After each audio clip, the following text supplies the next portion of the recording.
राजस्थान सरकार के 2 साल का कार्यकाल क्या पूरा हुआ कि शिक्षा मंत्री इन दिनों बड़ी ही चर्चाओं में आ गए हैं। प्रदेश में शिक्षा मंत्री मदन दिलावर को लेकर चर्चाएं थमने का नाम नहीं ले रही। स्वाभाविक है चर्चाएं होना भी, क्योंकि कई सारे काम नहीं हो पा रहे हैं, कई सारे स्कूल के भवन का निर्माण नहीं हो पा रहा है। आपको बता दें कि प्रदेश में इन दिनों 3768 स्कूल भवन जो है जर्जर व्यवस्था में, किसी भी वक्त किसी की भी छत, किसी की भी दीवार, कुछ भी गिरने की आशंकाएं भी हैं।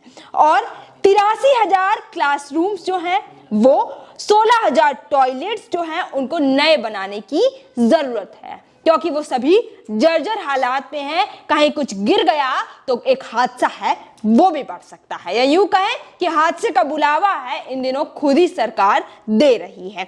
और आपको बताते हैं कि 2,19,902 क्लासरूम, 29,753 टॉयलेट्स, जिनका बजट अगर हम बात करें, अगर इनकी मरम्मत कार्य के लिए पैसों की बात करें तो 1000 से 1200 करोड़ रुपए तक का इसमें खर्चा आने वाला है। क्योंकि जब मरम्मत कार्य होते हैं तो कई सारे काम अगर उसमें हम छोटे बड़े देखते हैं तो वो करवाए जाने की आशंकाएं हैं, लेकिन हो नहीं पा रहे हैं। और इस पूरे जो ये मरम्मत कार्य कहें या फिर नए भवन के निर्माण के लिए कहें, इनको बनवाने के लिए प्रदेश में 5,000 करोड़ का बजट चाहिए है, लेकिन वो इन दिनों सरकार के पास है नहीं, क्योंकि लगता है कि वित्त की संकट है वो कि प्रदेश में मंडराने लग गया है। लेकिन सरकार कभी नहीं कहती है कि इन दिनों प्रदेश में बजट की कमी है। आपको बता दें कि एक स्कूल बनेगा तो 1 करोड़ रुपए का खर्चा चाहिए रहेगा, क्योंकि तमाम नई योजनाएं हैं। जब नए भवन का निर्माण होगा तो वो डिजिटल बेस्ड होगा, लाइब्रेरी होगी, किताबें होंगी, तमाम नई चीजें हैं वो भी होंगी, क्योंकि सरकार की ऐसी योजनाएं हैं कि शिक्षा के स्तर को कैसे आगे बढ़ाया जाए। तो इसलिए एक स्कूल बनाने के लिए 1 करोड़ लागत चाहिए रहेगी। और प्रदेश में 3,768 स्कूल बनने हैं, यानी कि 3,768 करोड़ रुपए की आवश्यकता है। इसीलिए जो बजट पूरा रखा गया है जिसमें नए भवन भी बन जाएं और मरम्मत कार्य भी हो जाए,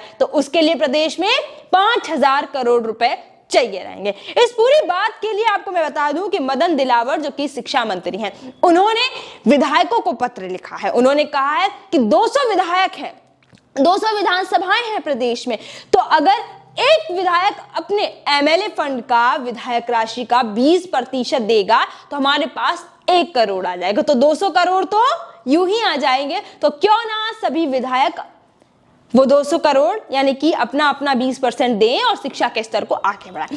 अब विपक्ष कहता है कि ये आपके पास हक कहां से आया, ये आपके पास राइट कहां से आया कि आप सभी विधायकों को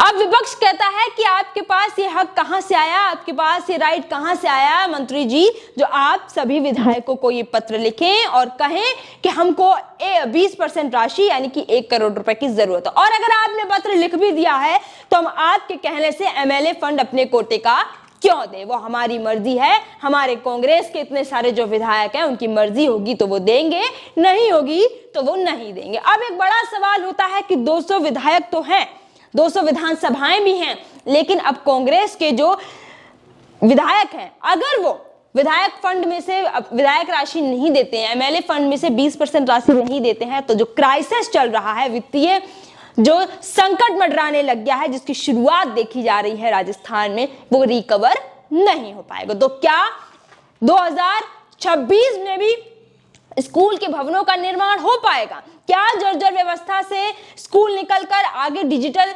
एज पर पहुंच पाएंगे? क्या बच्चों को वो तमाम चीजें मिल पाएंगी जो उनके भविष्य को बुनने के लिए साकार होंगी? बड़े बड़े सवाल हैं वो पैदा हो रहे हैं, लेकिन जवाब अभी नहीं आ पा रहा है, क्योंकि कोई भी क्लैरिफिकेशन है मंत्री जी की तरफ से नहीं आ रहा है। यही देखना होगा कि बच्चों की शिक्षा का स्तर प्रदेश में कैसे आगे बढ़ेगा, क्योंकि वित्तीय संकट की वजह से भवनों का निर्माण और मरम्मत दोनों नहीं हो पा रहे हैं, और अगर होंगे तो 5,000 करोड़ की लागत लगेगी। क्या इतना पैसा राजस्थान सरकार देगी?